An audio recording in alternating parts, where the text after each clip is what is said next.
it condemns the directive issued by CA instructing television broadcasters to cease live coverage of the ongoing Gen Z demonstrations. And this move represents a serious affront to media freedom, the public's right to information, and the constitutional guarantees that underpin Kenya's democracy. Live broadcasting is a legitimate journalistic practice that allows citizens to witness events as they unfold, fostering transparency and enabling accountability. By attempting to silence live coverage, the CA undermines not only the independence of the media, but also the democratic right of Kenyans, especially young people, to express themselves and to be heard. So the African Editors Forum says it is particularly concerned that this directive comes at a time when trust between citizens and institutions is strained. In an age of synthetic reality, deepfakes, and digitally manipulated narratives, a news blackout is dangerously counterproductive. When mainstream media is gagged, misinformation and conspiracy theories thrive. Authorities must not create conditions that hamper information integrity by driving citizens to rely solely on unverified and often misleading sources of information.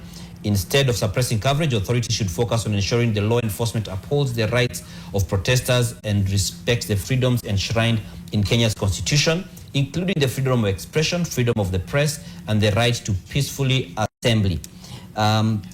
They also say that they stand in solidarity with Kenyan journalists and media houses committed to telling the story of this pivotal moment with professionalism, accuracy, and courage.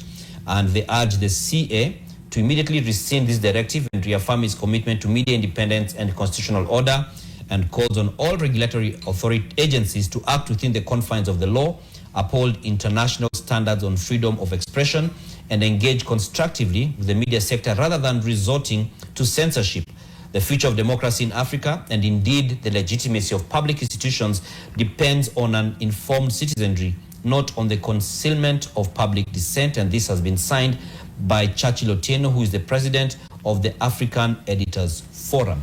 Zainab, you should also be having some update. Right, of course, as I look at some of the other statements as well, but you have read out Taif's statement, I believe. Yes. However, we've also received information that Communications Authority has raided NTV's Limuru transmission station, forcefully switching off the free-to-air signal. So that's the latest information at this point, that even despite that directive to ban live broadcast of the protest, it's that the Communications Authority has raided specifically NTV's Limuru transmission station, forcefully switching off the free-to-air signal. I don't know what does that mean for us, Dan?